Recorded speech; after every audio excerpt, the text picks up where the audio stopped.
ఎందుకంటే మహిళ హోంమంత్రిగా ఉన్నారు కాబట్టి మీరు ఈ కోణంలో ఆలోచించాలని నేను కోరుకున్నా అధ్యక్ష. ఓకే ప్లీజ్ మంత్రి గారు. ఇష్యూ కాబట్టి సభ్యులు చాలా క్వశ్చన్స్ అడిగారు, వాటన్నిటికీ సమాధానం చెప్పడానికి నేను సిద్ధంగా ఉన్నాను అధ్యక్ష. దానికి వినే అవకాశం కూడా మీరు కూడా కల్పించాలని మరి కోరుకుంటున్నా అధ్యక్ష. మొదటగా గౌరవ సభ్యురాలు మాట్లాడుతూ 59% పెరిగినాయి అని నేనే చెప్పాను అన్నారు అధ్యక్ష. అమ్మ ఒక నిమిషం అమ్మ, ఇప్పుడు నేను మాట్లాడుతున్నాను కదా, మీరు చెప్పినవన్నీ నేను చాలా క్లియర్గా విన్నాను. ఇది చాలా సెన్సిటివ్ ఇష్యూ, ప్రజలకు తెలియాల్సిన అవసరం కూడా ఉంది.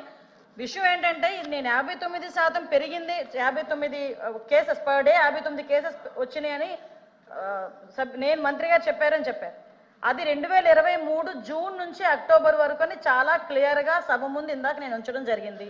విషయం సమాధానం వినేటప్పుడు కూడా దయచేసి సభ్యులు కూడా చాలా క్లియర్గా వినాల్సిందిగా నేను కోరుకుంటున్నా. ఇది జూన్ నుంచి అక్టోబర్ వరకు పర్ డే 59 కేసెస్, అదేవిధంగా 8,855 కేసులు అప్పుడు నమోదైనవి. కానీ 2024 వచ్చేసరికి జూన్ నుంచి అక్టోబర్ చూసుకుంటే 7,234, దగ్గర 18% తగ్గించాము. కాబట్టి గణనీయంగా పెరుగుదల లేదు అని చెప్పి సమాధానం చెప్పడానికి ఉదాహరణగా రెండు చెప్పడం జరిగింది అధ్యక్ష. ఇది మాట్లాడాం. నెక్స్ట్ ఇంకోటి అధ్యక్ష, ఇప్పుడు ముచ్చుమర్రి కేసు గురించి అదేవిధంగా మళ్ళా ఏదో కొరికారు చంపారు అని చెప్పి నగరి కాన్షియన్స్. నేనేమంటానంటే అధ్యక్ష, 3.5 సంవత్సరాల ఆడబిడ్డ చనిపోవడమే దౌర్భాగ్యం. దాంట్లోని ఎవరైనా రేప్ చేసి చచ్చిపోవడం అన్నది ఇంకొంచెం ఆ తల్లిదండ్రులకి కడుపు కోత. అటువంటి సందర్భాల్లో కూడా దాన్ని కూడా రాజకీయం చేయడానికి, దానికి చిరువులు పొలవులు అల్లి దాని గురించి మాట్లాడే పరిస్థితి వచ్చినప్పుడు నిజంగా ఒక ఆడపిల్లలుగా మనం ఆలోచించాలి, తల్లిదండ్రులుగా మనం కూడా కాసేపు ఆలోచించి మాట్లాడాలన్న సంగతి అయితే నేను తెలియజేసుకున్నాను అధ్యక్ష. ఎందుకంటే అధ్యక్ష, ఇక్కడ ముచ్చుమరి కేసు అవనేయండి, అత్తాకోడలు రేప్ విషయం అవనేయండి, అదేవిధంగా పొంగునూరులో జరిగిన విషయం అవనేయండి, ఏదైనా జరిగిన తర్వాత అసలు ప్రాథమిక విచారణ జరిగిన తర్వాత పోలీస్ డిపార్ట్మెంట్ దగ్గర నుంచో లేకపోతే వాళ్ళ తల్లిదండ్రుల నుంచో ఒక నోట్ వచ్చిన తర్వాత దాని గురించి మాట్లాడండి, పోరాటం చేయండి. దానికి మేమేం చేయాలో మేము చెప్తాం అధ్యక్ష. అంతేగాని రేపే జరగకుండా అమ్మాయిని గ్యాంగ్ రేప్ చేశారు, తర్వాత చంపేశారు, ఇలాంటి పదాల వల్ల తల్లిదండ్రుల తాలూకా మానసిక వేదన ఎంత ఉంటుందో ఒక తల్లిగా నేను కూడా అనుభవించి చెప్పే పరిస్థితి అందరం కూడా దాని గురించి మనం అనుభవించి మాట్లాడుకోవాలి అధ్యక్ష. అదేవిధంగా అధ్యక్ష, మేము మరీ చెప్తున్నాం, ఇప్పటి వరకు జరిగిన క్రైమ్స్ అన్నింటిలోని కూడా మ్యాక్సిమం అందరినీ కూడా 24 గంటల నుంచి 48 గంటల్లో మొత్తం అందరినీ కూడా అరెస్ట్ చేయడం జరిగింది. వాళ్ళందరినీ కూడా రిమాండ్ పెట్టడం జరిగింది. దయచేసి వినండి సార్ ప్లీజ్, ఇది చాలా సెన్సిటివ్ విషయం. మీరైనా నేనైనా ఎవరైనా మహిళల భద్రత విషయంలో రెడీగా ఉండాల్సిందే, పరంగా ఉండాల్సిందే. దయచేసి ఇప్పుడు మేము చెప్తున్న విషయాల్లో మీకు ఏమైనా అబద్ధం అనిపిస్తే కనుక నేను మళ్ళా ఎంతమంది మాట్లాడినా సమాధానం చెప్పడానికి నేను రెడీగా ఉన్నా. దయచేసి ఒకసారి ముచ్చుమరి విషయంలో ఎవరైతే చంపేశారో నిజంగా అమ్మాయి బాడీ ఐడెంటిఫికేషన్ అవ్వలేదు. ఐడెంటిఫై ఎందుకు అవ్వలేదు అన్న సంగతి కొన్ని బయటికి మనం చెప్పలేము కాబట్టి ఆ విషయంలో చెప్పలేకపోతున్నాను అధ్యక్ష. సభ ముందు కొన్ని ఉంచలేము, రిటర్న్ గా రాసిమ్మన్నా కూడా రిటర్న్ గా రాసి ఇవ్వడానికి మేము రెడీగా ఉన్నాం అధ్యక్ష. అదేవిధంగా మిగతా అన్ని విషయాల్లోని కూడా మేము పట్టుకున్నాం అధ్యక్ష. నేను నిజంగా విమర్శించాలి, ఇక్కడే కూర్చొని విమర్శించాలి అనుకుంటే 2019 నుంచి 24 వరకు సీఎం గారి ఇంటి దగ్గరలో గ్యాంగ్ రేప్ జరిగితే ఈ రోజు వరకు వెంకటరెడ్డి అనే వ్యక్తిని పట్టుకున్నారా?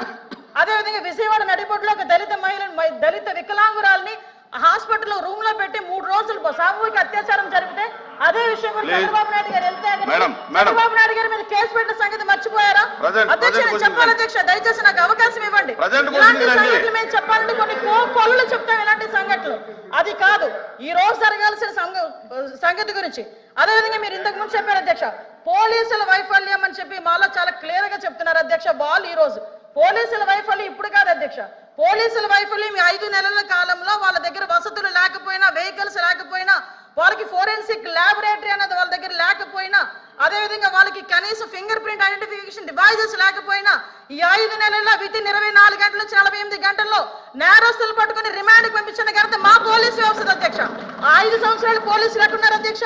తెలుగుదేశం పార్టీ ఇళ్ల దగ్గర పరదాలు కట్టడానికి, చెట్టు నరకడానికి, ఇంట్లో రోడ్డు మీదకి వచ్చేసరికి కాపులాలు కాయడానికి తప్పించి ఏ రోజైనా కనీసం ఒక ఆడపిల్లని రక్షించే విషయంలో అధ్యక్ష చెప్పాలి అధ్యక్ష. దయచేసి ఇంకొన్ని విషయం అధ్యక్ష, దిశ చట్టము, దిశ యాప్ గురించి మాట్లాడుతున్నారు. గౌరవ సభ్యులు కూడా పోలీస్ డిపార్ట్మెంట్ నుంచి వచ్చారన్నారు, సంతోషం అధ్యక్ష. అధ్యక్ష, పోలీస్ డిపార్ట్మెంట్ లో వచ్చిన మా సభ్యులకి కానీ మీ చైర్కి కానీ అడుగుతున్నాను అధ్యక్ష, అసలు దిశ చట్టం అనేది ఉందా? దిశా చట్టం చట్టబద్ధత జరిగిందా?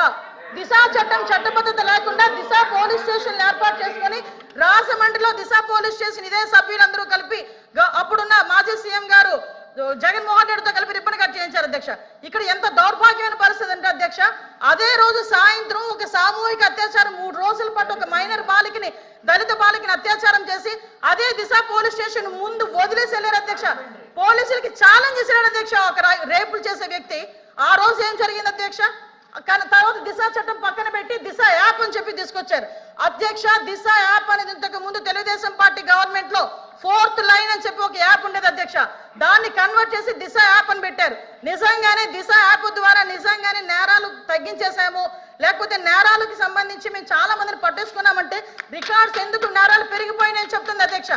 దిశ యాప్ కాదు అధ్యక్ష, ఈ రోజు దిశ పోలీస్ స్టేషన్ అన్నారు. ఆ రోజు మహిళా పోలీస్ స్టేషన్ బోర్డులు తీసి దిశ పోలీస్ స్టేషన్ అని పెట్టడం నిజం కాదా అధ్యక్ష? మీ సభ్యులు చెప్పాలి, పోలీస్ ఆఫీసర్ కదా ఆయన. ఆ రోజు దిశ మహిళా పోలీస్ స్టేషన్ బోర్డులు మార్చి దిశ పోలీస్ స్టేషన్ అని ఏర్పాటు చేసి ఈవెన్ నిర్భయ యాక్ట్ గురించి చెప్పారు. నేను అన్ని విషయాలు మాట్లాడడానికి సిద్ధపడి అక్కడికి వచ్చా. నిర్భయ యాక్ట్ గురించి మాట్లాడేది అధ్యక్ష. దిశ చట్టం అని చెప్పి లేని చట్టాన్ని తీసుకొచ్చిన తర్వాత చాలా మంది దిశ పోలీస్ స్టేషన్కి వెళ్ళి మేము కంప్లైంట్ ఇచ్చామంటే దిశ చట్టం ద్వారా మేము నోట్ చేస్తున్నామన్నారు. నిర్భయ చట్టాన్ని కనీసం పెట్టడానికి కూడా ముందుకు రాలేదు అధ్యక్ష. నిర్భయ చట్టం ఉండి కూడా దిశ చట్టం అని లేని చట్టాన్ని బయటకు తీసుకొచ్చి అక్కడున్న వాళ్ళని ఎవరైతే వాళ్ళు ఇబ్బందులు పడి వచ్చారో, బాధితులు వచ్చారో వాళ్ళని కూడా ఇబ్బందులు పెట్టే పరిస్థితి వచ్చింది అధ్యక్ష. అదేవిధంగా అధ్యక్ష చాలా ఇష్యూస్